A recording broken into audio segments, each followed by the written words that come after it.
하나님 아버지, 오늘도 이 저녁 주님 앞에 예배하기 위해서 모였습니다. 추석 명절 연휴를 보내고 우리의 마음을 주님께 향하고 잠잠히 주님 앞에 엎드려 예배하오니, 하나님, 우리가 올려드리는 이 예배가 하나님이 받으실 만한 참된 예배가 되게 하시고, 우리는 또한 하나님이 기뻐하시는 참된 예배자가 되게 하여 주시옵소서. 하나님, 이 시간 주의 성령께서 예배하는 주의 종들에게 임재해 주시어서 저들의 마음속 깊은 곳을 어루만져 주시고, 육체의 연약함을 어루만져 주시고, 치유하시는 능력으로 함께하여 주시옵소서.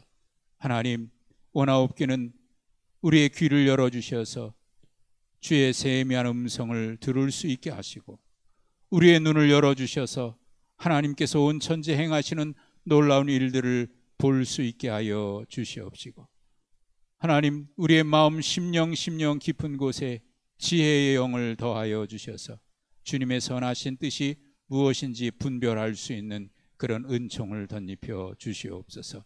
하나님, 이 시간 주님 앞에 엎드려 예배하오니 오늘도 말씀으로 우리 가운데 찾아오실 때에 문 밖에 세워두는 자 되지 않고 우리 마음 중심에 모셔드려서 주님과 더불어 먹고 마시며 주님은 우리와 더불어 먹고 마시는 기쁨이 있게 하여 주시옵소서.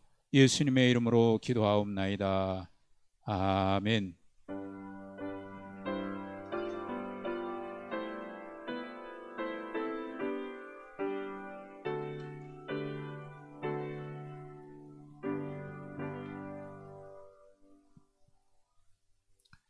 하나님의 말씀 우리 함께 보십니다. 시편 19편입니다.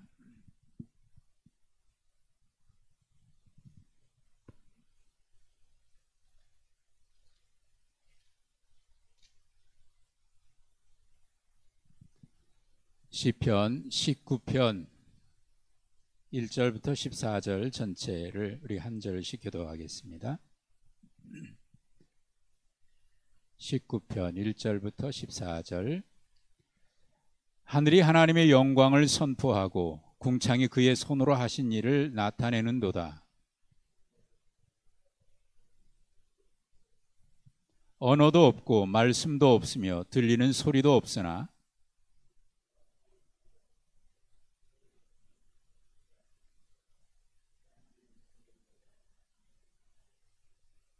해는 그의 신방에서 나오는 신랑과 같고 그의 길을 달리기 기뻐하는 장사 같아서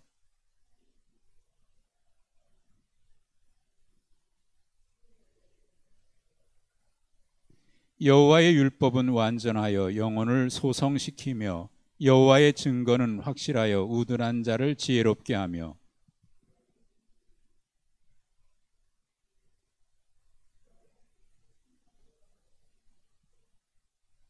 여호와를 경외하는 도는 정결하여 영원까지 이르고 여호와의 법도 진실하여 다 의로우니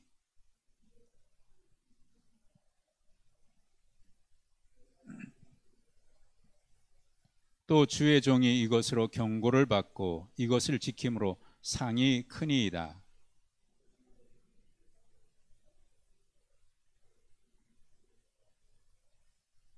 또 주의 종에게 고의로 죄를 짓지 말게 하사 그 죄가 나를 주장하지 못하게 하소서. 그리하면 내가 정직하여 큰 죄가에서 벗어나겠나이다.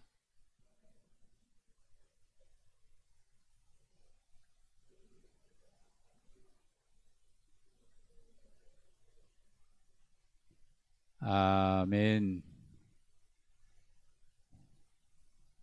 연휴 잘 보내셨어요? 네. 여느 때처럼 많이 모이지는 못해도 그래도 반가운 얼굴들 보신 분들도 있을 거고 또 왔다 가신 분도 있고, 요즘에는 코로나 확진자들이 서울 경기 중심으로 계속 확산돼 가지고 시골에 계신 분들이 서울 자녀 집에 올라간다 그래도 조용히 갔다 오신대. 눈치 보여가지고 자녀들이 또 가면 동네에서 또 눈치 보이고. 예전 같으면 서울에서 왔다 그러면 온 동네가 누구 왔냐고 막 그랬을 텐데, 아무튼 이 코로나가 아직도 진행되고 있지만 그래도 추석 명절을 금년에 잘 보냈습니다. 저는 3일 동안 정말 수도원 같은 곳에서 지냈어요. 조용한 곳에서 3일 동안 새소리 들리고, 또 너무 심심할까봐 구청에서는 낮에는 폭포를 계속 틀어주고, 물소리 들리죠, 바람소리 들리죠, 사람 소리는 별로 안 들리고 조용한 곳에서 잘 지냈습니다.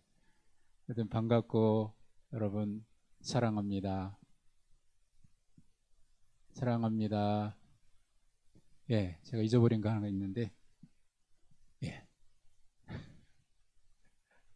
사랑합니다.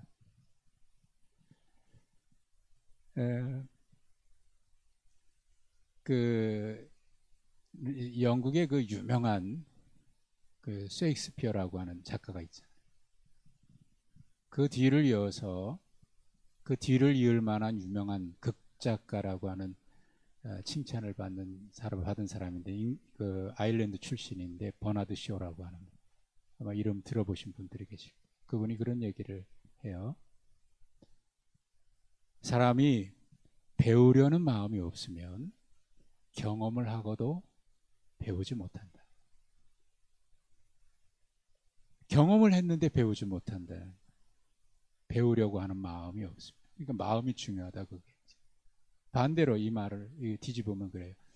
배우려는 마음만 있으면 경험하지 않고도 얼마든지 배울 수 있다. 사실 우리가 오늘 여기 말씀에 보면은 3절에 이런 말씀이 있어요. 언어도 없어요. 말씀도 없어요. 소리도 없어요.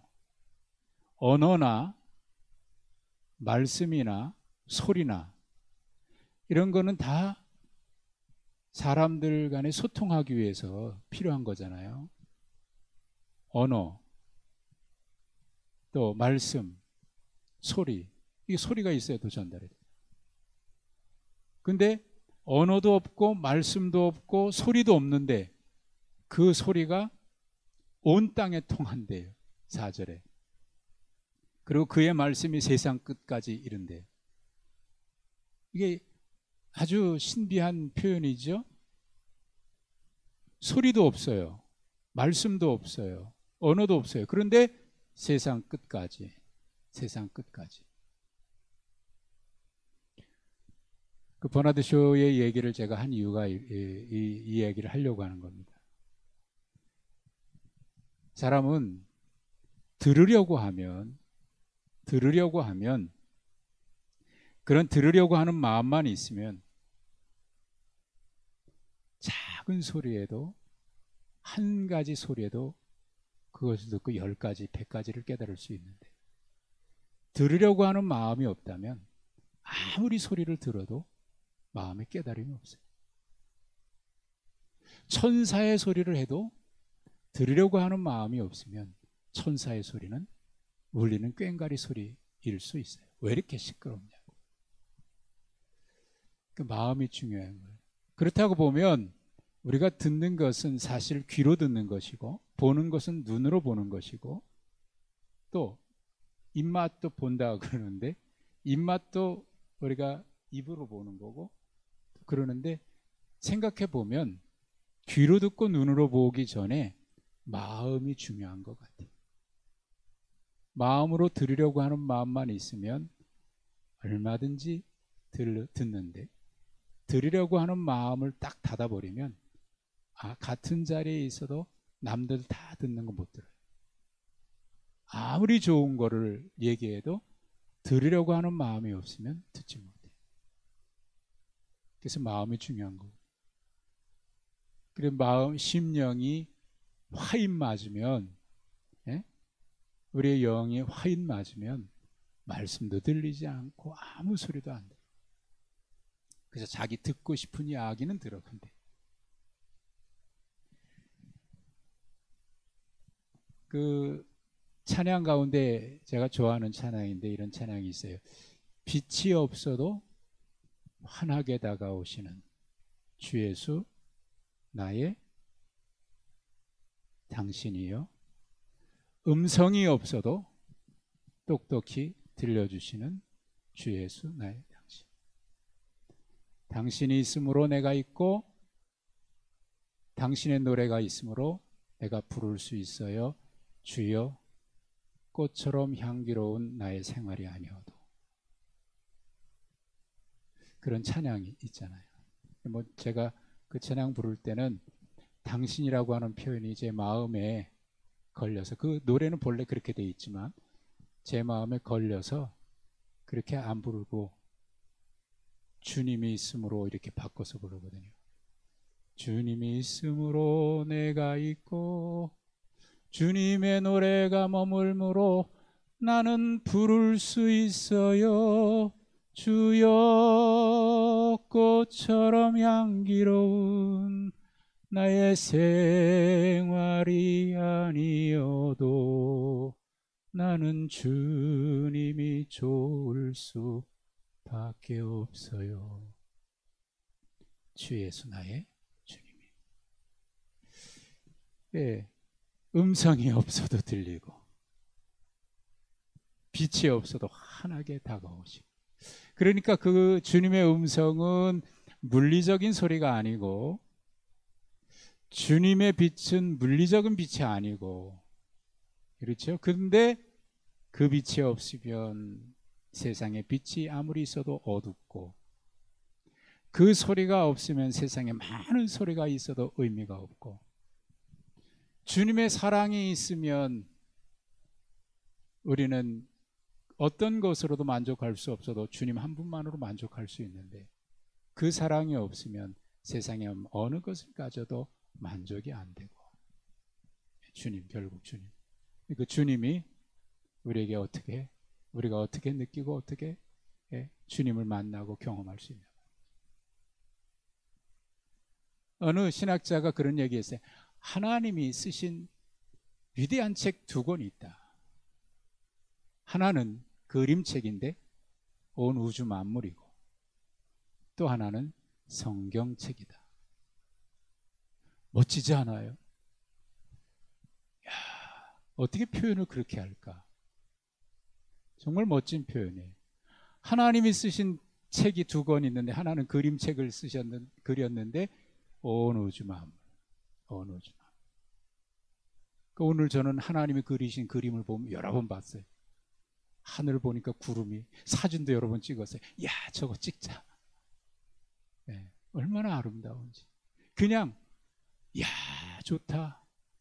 야, 좋다. 그런 생각이 막 가슴이 뻥 뚫리는 게 말이죠.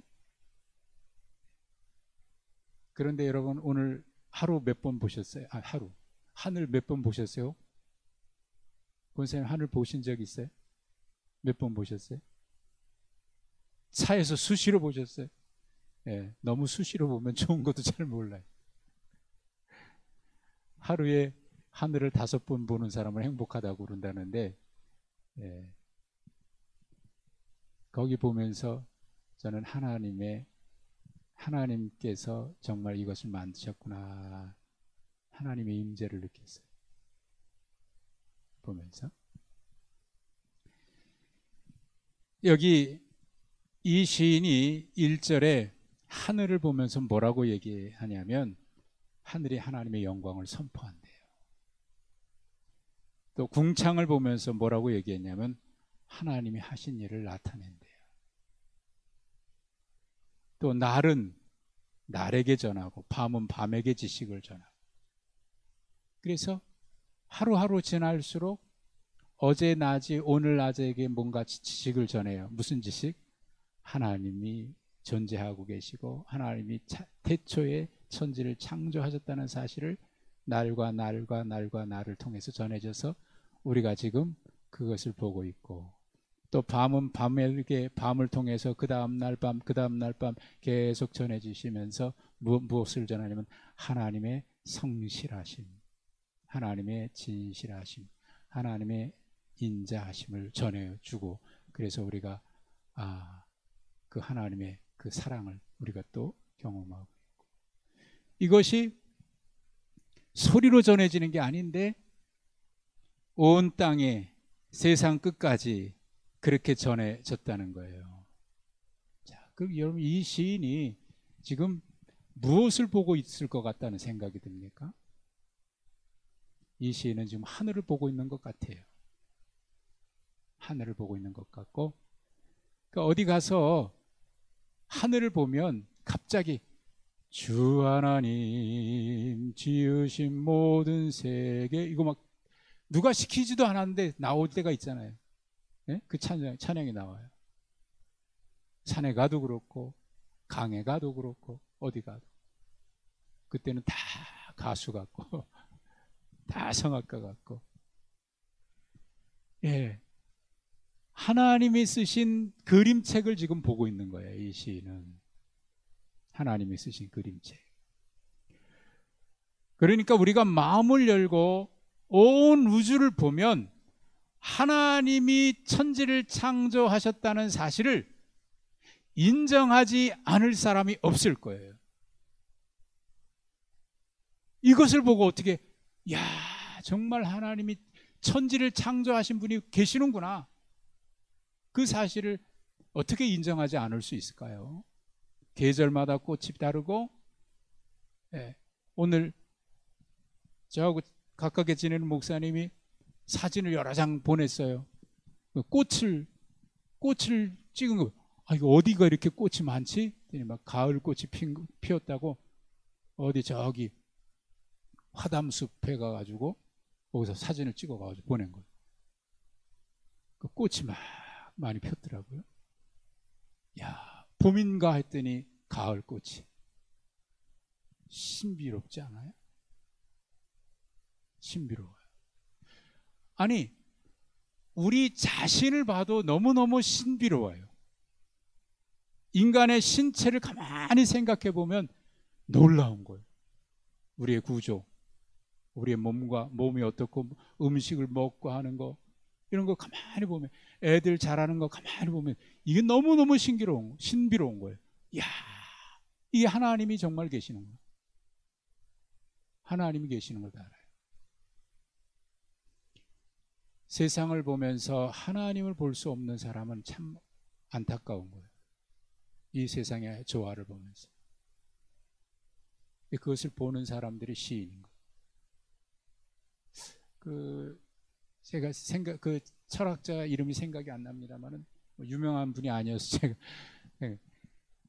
이 세상의 예술가들은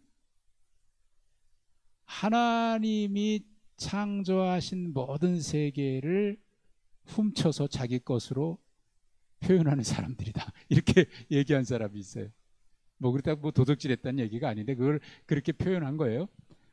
예술 작가들은 그림을 그리든지 시를 쓰든지 하나님이 해놓으신 그거를 자기 것인 것처럼 그렇게 도둑질해서 표현하는 사람들이다. 근데 도둑질했다는 말이 마음에 걸릴 수 있는데, 작가들을 향해서는. 근데 거기서 얘기하려고 하는 게 나쁘다는 얘기가 아니라 그런 것들을 표현해내는 거죠. 그걸 보고도 표현하지 못하는 사람이 얼마나 되시죠. 그러니까 세계를 보면, 우주 만물을 보면 하나님이 보여요. 하나님이 보여요. 그런데 그 하나님이 어떤 분이냐라고 하는 것은 그 하나님의 인격과 그 하나님이 우리를 위해서 행하신 일들을, 그분이 어떤 일을 행하셨나 하는 구체적인 그 하나님의 일을, 그것은 이 자연을 통해서 볼 수 있는 게 아니고 하나님이 계시해 주신 말씀을 통해서만 알 수 있어요. 그래서 두 번째 책이 필요한 거예요. 그게 성경 말씀. 그림책으로 하나님이 계시다라고 하는 걸 알고 하나님이 쓰신 두 번째 책인 성경을 통해서 그분이 우리를 위해서 어떤 일을 행하셨나 하는 것을 이제 말씀을 통해서, 이걸 신학적으로 표현하면 세상이, 하나님이 그려놓으신 그림은 자연 계시다 이렇게 얘기하고요. 하나님이 쓰신 성경책은 특별 계시다 그렇게 신학적으로 표현해요. 자, 그러면 여기 7절부터는 1절부터 6절까지는 하나님이 그려놓으신 그림에 대한 이야기고 그걸 보고 찬양한 거고요. 7절부터는 하나님이 쓰신 두 번째 책인 성경에 대한 이야기입니다. 자, 거기 보면 율법이라고 표현되어 있어요. 하나님의 말씀이죠. 하나님의 말씀을 표현했는데 몇 가지로 표현했냐면 하나님의 말씀의 측면을 7절부터 보시면 하나님의 말씀을 이렇게 표현했어요. 첫 번째는 여호와의 율법, 하나님의 말씀을 율법, 또 그 다음에는 여호와의 증거, 그리고 세 번째는 여호와의 교훈, 네 번째는 여호와의 계명, 또 다섯 번째는 여호와를 경외하는 도, 여섯 번째는 여호와의 법도. 이게 하나님의 말씀에 대한 다른 표현들이에요. 하나님의 말씀은 율법이기도 하고 증거이기도 하고 교훈이기도 하고 계명이기도 하고 법이기도 하고 6가지 표현을 했거든요. 이 하나님의 말씀에 대한 다른 측면들을 얘기합니다. 하나님의 말씀을 통해서 때로는 법으로 우리에게 이렇게 하라 저렇게 하라 명령으로 우리에게 말씀하시기도 하고 때로는 교훈하기도 하고 모든 말씀은 성령의 감동으로 된 것으로 교훈과 책망과 바르게 함과 의로 교육하기에 유익하니. 하나님의 말씀이 다 그 말씀을 이렇게 표현한 거예요. 어떨 때는 그것이 율법이 되기도 해요. 어떨 때는 계명이 되기도 해요. 어떨 때는 그것이 우리의 길을 보여주는 길이 되기도 해요. 그래서 도라고 얘기해요.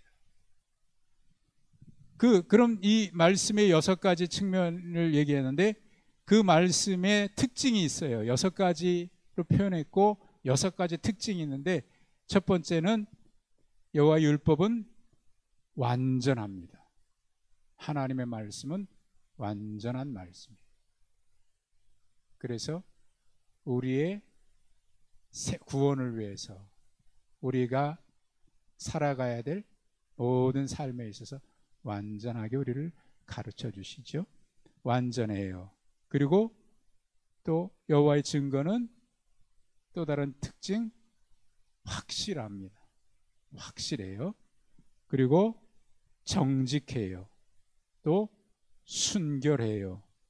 정결해요. 진실해요. 하나님의 말씀이 그런 거예요. 그럼 그 말씀은 어떤 역할을 하나? 또 역할도 6가지로 또 얘기했어요. 여호와의 율법은 완전해서 어떤 역할을? 우리의 영혼을 소성시켜요. 우리의 영혼을. 그러니까 말씀은 우리의 영혼을 살리는 거예요. 두 번째는 확실한 여호와의 증거는 우리를 지혜롭게 해요. 말씀은 우리를 지혜롭게 해요. 세 번째는 정직한 여호와의 교훈은 마음을 기쁘게 해요. 말씀을 읽다 보면 막 그 속에서 표현할 수 없는 기쁨이 막 솟아나올 때가 있어요.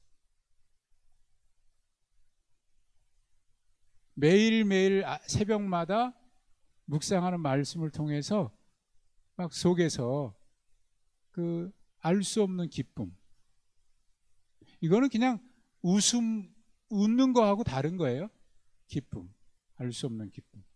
그래서 그 말씀을 가지고 교제하면 그 교제는 굉장히 깊어져요. 저는 매주마다 말씀을 같이 나누는 그런 동료 목사님들이 있거든요. 꽤 오래됐는데 정말 그 다른 사람들하고 만나는 거는 별로 뭐 싫은 건 아니지만 근데 그거하고 달라요. 이분들하고 만나는 거는. 또 이분들하고 만나보면 또 다른 분을 또 같이 소개를 해서 만나는데 그분도 역시 그런 사람들, 그런 분들. 그러니까 말씀이 계속 새로워지고, 예, 막 기뻐요, 마음이. 그리고 네 번째는 눈을 밝게 해줘요, 우리의 눈을. 육신의 눈뿐만 아니라 영의 눈이 밝아지는 거죠. 다섯 번째는 정결해서 영혼까지 이루고, 어제나 오늘의 영원토록 동일하신 하나님의 사랑을 계속 보여주니까. 그다음에 여섯 번째는 진실해서 의롭고. 이게 하나님의 말씀의 역할이에요. 그러니까 하나님의 말씀을 6가지로 얘기했고 그것의 특징 6가지를 얘기했고 그 말씀이 하는 역할을 얘기했어요. 그러다 보니까 이 시인은 그 말씀이 이렇다는 것을 아니까 이 시인이 10절에서 이렇게 표현했습니다. 하나님의 말씀은 순금보다 더 사모하고 꿀과 송이꿀보다 더 말씀이 더 달고. 말씀이 이렇게 사모가 되고 또 달콤하고. 어느 분은 말씀을 읽다 보면 그냥 졸려가지고 수면제가 돼가지고, 어떤 분은 말씀을 보면 말씀만 보면 왜 이렇게 그냥 무슨 말인지. 이 시인이 순금보다도 더 사모한, 순금을 잃어버렸다고 하면 그거 찾으려고 난리가 날 거예요. 근데 말씀을 잃어버려도 뭐 별로 그냥 그렇다 그러면 뭐 안 되죠. 꿀보다 더 달고. 그렇게 말씀을 사모한다 그 말이에요. 그래서 주야로 말씀을 묵상하지요. 주야로 묵상. 그리고 두 번째는 11절에, 그래서 이 시인은 이 말씀으로 경고를 받아서 이 말씀을 지키고, 그러다 보니까 하나님께서 상을 주시는 거예요. 상을 주시는 거예요. 저는 전에도 종종 그런 고백을 했습니다마는, 말씀대로 살아가는 자에게 하나님은 분명 말씀의 언약의 상을 반드시 주셔요. 말씀을 따라 살아가는 자에게 하나님은 상을 주셔요. 저는 그걸 확실히 믿고 있어요. 하나님의 말씀을 믿고 가는데 하나님께서 왜 당신의 말씀을 하나님의 그 입에서 나오는 모든 말씀으로 산다 그랬는데 그 말씀대로 사는 사람을 하나님께서 모른다고 하시겠어요? 저는 분명히 그걸 경험했고 또 매일같이 경험하기도 하고 그걸 믿어요. 그래서 확실하게 믿어요. 지금까지도 그래 왔으니까. 말씀대로 살아가는 자에게 하나님은 반드시 말씀의 상을 주셔요. 바라기는 여러분 모두 다 그런 말씀의 상을 매일 경험하시고 앞으로도 경험하시고 영원토록 경험할 수 있기를 축복합니다. 말씀의 상. 그래, 말씀을 따라 사니까 하나님께서 이런 상을 주시는 거예요. 그 상은 우리가 세상에서 말하는 그런 상하고 비교가 안 되는 거예요. 아주 놀라운. 이 시인은 이걸 경험한 거예요. 이 말씀이 이렇다는 것을 아니까 말씀을 사모하지요. 얼마나 달콤하게 사랑하는지. 그 말씀 사랑하는 거 정도가 아니에요. 그 말씀을 사랑한다고 하는 거는 결국 그 말씀을 지키는 거거든요. 그러니까 말씀을 사랑한다? 그거는 말씀을 따라 살아가는 걸 말해요. 그래야 그게 진짜 사랑하는 거예요. 이 시인이 그렇게 고백을 해요. 그리고 마지막으로 그래서 세 가지 이 시인이 기도하면서 하나님 앞에 기도로 간구하면서 오늘 시편을 마치는데 12절에 이 시인이 하나님 앞에 기도하는 제목이 있습니다. 숨은 허물에서 벗어나게 하소서. 숨은 허물. 여러분 앞에 말씀의 특징, 말씀의 역할 6가지 얘기했잖아요. 그러니까 그 말씀을 그 말씀을 송이꿀보다 더 달고 금보다 사모하고 그 말씀 그래서 지키고 순종하다 보면은 내가 알지 못하는 죄도 깨닫게 되거든요.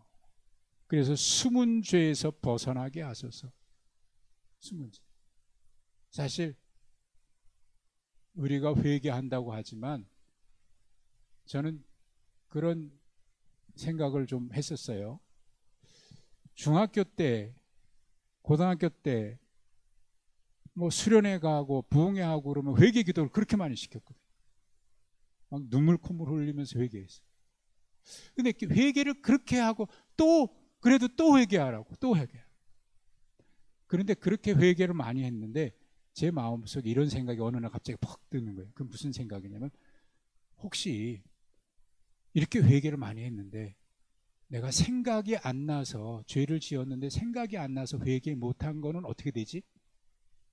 그런 생각이 드는 거예요. 그럼 어떻게 돼요? 어거스틴은 엄마 젖꼭지 물은 것까지 회개했다 그러는데 나는 그게 생각이 안 난다니까. 나라고 안 깨물었을 리가 없는데. 근데 생각이 안 나. 그러고 보면 내가 생각이 안 나서 회개하지 못한 것도 있을 거 아니에요. 그거 어떻게 돼요, 그럼? 그건 용서받지 못하나요? 용서받지 못한 죄가 있으면 어떻게 돼요? 그 고민이 생기는 거예요, 그런 고민이. 그래서 그것 때문에 많이 갈등을 했어요. 하나님, 죄가 다 생각나게 해주세요. 근데 생각이 안 나. 근데 어느 날 알았어요. 죄를 다 회개했기 때문에 용서받는 게 아니더라고요. 하나님의 사랑은 우리가 다 회개하지 못해도 용서하실 만큼 풍성한 거예요. 그 하나님에 대한 신뢰예요. 그러니까 이 숨은 죄라고 하는 것은, 숨은 허물에서 벗어나게 해달라고 하는 것은 그런 것까지 다 생각나게 해달라는 게 아닐 거예요. 어쨌든 그러나 회개할 수 있어야 되려면 생각나야 되는 것들은 생각나야죠. 숨은 죄가 없게 해달라는 거예요. 숨은 허물. 그 말씀을 보다 보면 자꾸 그게 생각이 나서 회개하게 되고 하나님의 사랑을 알게 되니까 하나님과의 관계가 점점 정결해지겠죠. 가린 것이 없어지겠죠. 그 다음에 두 번째 기도예요. 두 번째 기도 13절 주의 종에게 고의로 죄를 짓지 말게 하사 그 죄가 나를 주장하지 못하게 하소서. 그럼 고의로 죄를 짓게 되면요, 그 죄가 나를 주장하게 돼요. 너 그랬지? 그러니까 죄가 죄책감인 거예요. 죄책감. 죄의식하고 죄책감하고는 달라요. 그러니까 죄책감을 갖게 되니까 거기서 벗어나지 못하는 거예요. 그 죄에 붙들려 사는 거예요. 그러니까 뭘 해도 자유함이 없어요. 기쁨이 없어요. 혹 이 죄 때문에 그런가? 뭐 때문에 그런가? 또 무슨 집안에 무슨 일이 생기면 그때 그래서 그랬지? 그래서 그랬나? 계속 죄책감 때문에. 그 자유함이 없어요. 조금만 무슨 일 생기면 그때 그것 때문에 그런가? 그러면 회개하고 하나님 용서해 주세요 하고 정말 간절히 진심으로 하면 되는데 그게 안 되는 거예요.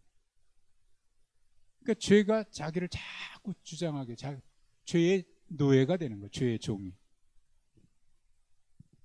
그리하시면 내가 정직하여 큰 죄가에서 벗어나겠나이다. 세 번째 기도. 나의 반석이시여 나의 구속자이신 여호와여, 내 입의 말과 마음의 묵상이 주님 앞에 연락되기를 원하나이다. 하나님 앞에 입술의 고백뿐만 아니라 마음의 묵상까지도 소통하는 하나님과. 기도는 에베소 3장 20절 제가 자주 인용하는데, 우리가 생각하는 것이나 구하는 것에 넘치도록 주시는 하나님. 그러니까 꼭 입술로만 기도하지 않아도 마음으로 생각만 해도 하나님께서 그래 내가 너의 마음을 알아. 어떤 사람은 소리 질러도 나는 너를 모른다 할 수 있는데 어떤 사람은 그저 마음에 생각만 해도 그래 네가 그렇지 내가 너를 알아. 이게 뭐죠? 대화가 없어도 통하는 거 소통이잖아. 하나님과 통화. 하나님은 언어가 없어도 말씀도 없어도 소리가 없어도 들으시기도 하고 또 우리들에게 그렇게 말씀하시는 하나님이니까. 그러니까 결론은 입술의 말과 마음의 묵상이 하나님 앞에 연락되기를 원합니다. 여러분 이런 사람이 얼마나 이거 뭐 다른 거 없잖아요. 가장 큰 복 받은 사람 아니에요? 여기 14절에 있는 이 고백이 정말 복된 고백이에요. 내 입의 말과 마음의 묵상이 주께 연락된다고 하면 그것보다 더 큰 복이 있는 사람이 어디 있겠어요? 이게 누구에게 주시는 복이냐? 바로 하나님의 자녀된 자에게, 하나님을 창조주로 믿고 하나님을 나의 아버지로 믿고 하나님을 나의 목자로 믿고 그분의 양으로 하나님의 말씀을 송이꿀보다도 더 달게 금보다도 사모하고 그래서 그 말씀을 따라 살아감으로 순종하는 자에게 주시는 하나님의 축복이 바로 이것입니다. 여러분 하나님은 이런 복을 우리에게 주시기를 원하셔요. 또 이런 복을 하나님은 우리에게 매일매일 허락하기를 원하셔요. 여러분 이런 축복을 누리면서 살아가는 우리 모두가 되시기를 주님의 이름으로 축복합니다. 기도하겠습니다. 하나님 감사합니다. 오늘도 우리의 모든 염려 걱정을 아시고 또 우리의 마음에 주의 말씀으로 말씀하시고 또 우리의 귀에 세미한 음성 들려주시고 또 우리의 귀에 들리지 않아도 주의 마음으로 우리 가운데 다가오셔서 어루만져 주시는 그 사랑을 깨달을 수 있는 그런 은혜 주셔서 감사합니다. 하나님 이 기쁨과 감사함으로 이 땅에 살아가는 동안 날마다 우리에게는 기쁨이 있고 즐거움이 있고 감사가 있고 또 찬송이 있고 찬양이 넘치는 주의 종들을 다 되게 하여 주시어서 이 땅에 살아가는 동안 매일매일 하나님이 하시는 일을 보고 듣고 찬송하고 고백하는 그런 기쁨이 있게 하여 주시옵소서. 예수님의 이름으로 기도하옵나이다. 아멘. 예, 찬송가 304장입니다.